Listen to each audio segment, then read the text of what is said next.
Every team, every topic, everywhere. This is Believe.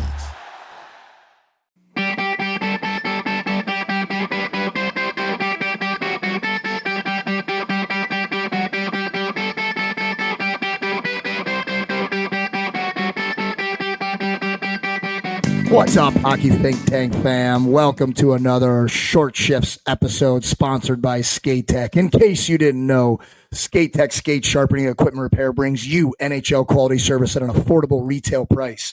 With over 23 years of sharpening equipment customizing experience, Skate Tech serves as your personal equipment manager, providing the highest quality skate sharpening, blade profiling, team uniforms, and equipment alterations available on the market today. Let Skate Tech help you take your on-ice performance to the next level with the edge of pro trust. Check them out at skatetechsharpening.com.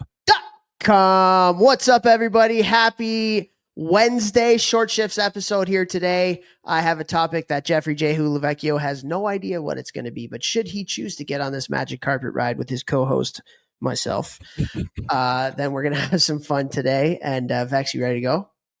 Let's do it. All right.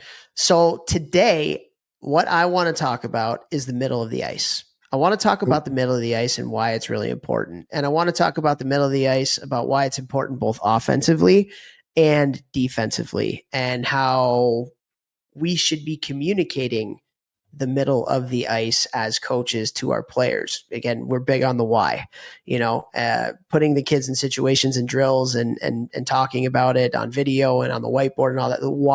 Why should we be talking about the middle of the ice? And what are some things that we can do to help promote, our players getting there and the significance of it? So I'll start with you. Let's start. You want to start offensively or do you want to start defensively? Offensively. Offensively. Okay. So what's important about the middle of the ice offensively, Jeffrey? The easiest place to score. I mean, when you're thinking about offensive opportunities, you want to be shooting the puck from the best angles possible. Obviously, that's going to be down the middle of the ice because you can shoot either way with the goalie not having an angle to cut you down. If you're shooting from out wide, the goalie, especially higher level goalies, they know how to use angles and they know how to come out and do all these things that takes away the eyes from the puck. So, if you can control the middle of the ice, if you can use the middle of the ice, you can also, slow things down in the middle and have things going faster wide. It's a lot harder for defending teams. But yeah, you want to shoot from higher percentage areas, and the middle of the ice is going to be a higher percentage area. Obviously, the closer you get to the net too. So get to those dirty areas offensively, baby. Need it. That's right. All right. So let's talk about offensively. I'm going to talk about each of the components offensively. So maybe not offensively, but with the puck. Starting off on the breakout, right? If you have a defenseman who can break a puck out through the middle of the ice, that gets scouts excited because so many teams now are down the walls so hard, getting right on top of the wingers, that what's potentially open, it's potentially the middle of the ice into a center little slip right there. And so I think we should be working on that a lot in our DE sessions when we're going back for retrievals, the shoulder check, which options do we have, and figuring that out. I also think it's an art for centers or whoever's in the middle of the ice to understand how to support the puck in the middle on a breakout. So often you see youth hockey players that are way too ahead of the play and they're getting passes in their feet or they're looking back for a pass, which ends up being a suicide pass. So it's a great skill to kind of learn how to support on the breakout in the middle of the ice. And that translates out to neutral ice and stuff too. So that's another thing with the puck. In the entry side of things, in the neutral zone, getting the puck to the middle of the ice, what that does is it creates confusion. It creates confusion for the opposite team. It's very easy to defend a player that has the puck that's skating in a straight line down the wall. Very, very easy. You can get your angle as a defenseman. It's easier to sort out a track when you're communicating it out. A lot of teams have rules when it comes to, when does the tracker get the player? When does the D kind of get the player when they're skating down the ice? down the wall in a straight line. When you get the puck to the middle, now all of a sudden there's switches that have to be made defensively. There's sorting out that has to be made defensively.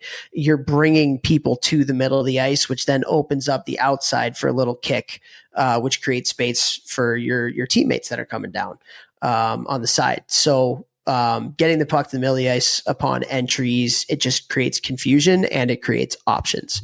And then in the offensive zone, you said it, like, where are the goals scored? They're scored in front of the net. Like, you got to be willing to get to the front of the net. And then also, when it comes to the middle of the ice, it's important to talk about that from a defenseman standpoint. So when that puck goes low to high, get that puck to the middle of the ice as fast as you can, whether it's a D to the D, D to the D, D to D, or you're getting it and you're walking the line to the middle of the ice fast. Again, what that does is it now creates options. We get to the middle of the ice. Now there's a shooting option, but also there's a passing option to go one way or the other. If you're stuck along the wall, there's only one way you can go.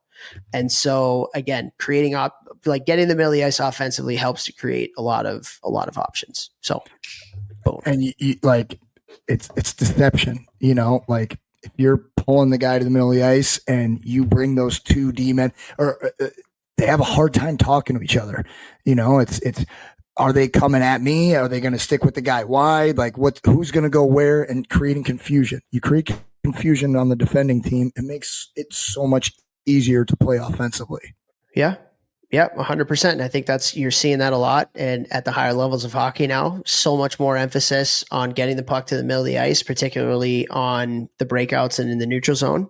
I think getting the puck to the inside offensively in the offensive zone has always been something we've been taught a lot. But like when we were growing up, it was all get the puck to the outside, and skate in a straight line. That's basically what hockey was until I met Stan, it was cut to the middle all the time.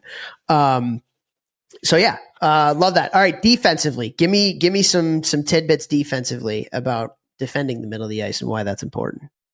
No, I'd say it's the exact opposite. Hockey, especially at the higher levels, is chess. You're trying to think a move ahead. You're trying to make your opponent go somewhere you want them to go. So we know that the offensive opponents have a better likelihood of scoring from the middle of the ice. Defensively, you want to take away the middle of the ice and push them to the outside because, again, lower percentage shots further away from the net, both physically and where the shot is coming from. So it's like you protect the middle of the ice at all costs. And if you have to give up a shot and it's from the outside or you're giving up room on the ice, if it's to the outside, they are further away from the net. They're further away from danger. Yeah. Yeah. Defend from the inside out. Always got to defend from the inside out in every zone, to say the least. And there's a couple ways of doing that. There's the more, I don't want to say conservative way, but it's D, you're in between the dots, right? Like D in between the dots. We're not going to let anybody come through the middle of the ice. That's kind of where odd man rushes come from. A lot of the times is D getting outside the dots and getting a little over aggressive and then going back the other way. So it's D playing between the dots. But I think what most teams are doing now is making sure they have an F3 in the middle of the ice at all times. So their D can be aggressive down the walls because 70% of the game is along the walls. And so, you see in a lot of teams put a lot of pressure on the wingers, whether that's, on the breakout in the D zone or even in the neutral zone. However, like, that F3, we used to call them the free safety. It's like the free safety. You got to be back there because you are the one, if you want to play aggressively with your D, that's going to mitigate and negate odd man rushes coming back the other way. And so like when you're defending the middle out, there's kind of two schools of thought. There's keep your D, right, between the dots as much as possible, or have your D be aggressive outside, but making sure you have that F3 in the middle always. Yeah, I mean, I like the F3 in the middle. You get a quick bump pass or something, or so there's a quick turnover. You got an offensive guy coming downhill, easy shot. I was never that F3 guy though, because I was always F1 down low. Hey, idiot, go chase the puck. There are some players that relish being F1 like yourself. Yeah. And then there are other players who relish, they don't want to be F1. They never want to be F1. They're like, I'm going to let Vex go get the puck. I'm just going to sit here in the slot. Hopefully Vex can get it. Then I'll get it back. It's always funny. There's the F1s and the F3s. On the spectrum, where were you? Were you didn't matter, whatever the situation called for, or did you like one more than the other? No, I wasn't a shooter, man. So like, I know you weren't a shooter. Yeah. F3 for me, like I'd rather be the one dishing to F3 than being the one getting the puck in the slot to shoot it. So right. Yeah. Traditionally, you're putting a shooter there who, maybe a little bit softer skill guy. Not always, but the best scenario for me would have been F2. So F1 goes in, gets the hit, creates separation from the puck. Then I go in, grab the puck, and I'm finding whoever's open for Bing, Molson in the slot, bar down, over assist. What's up? Let's go. All right, guys, middle of the ice, important. Hopefully we've given you some stuff you can use. Time's up. Share the show. Carrot.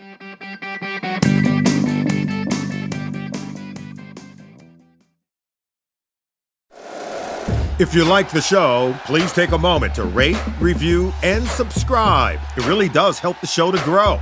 Thank you for listening.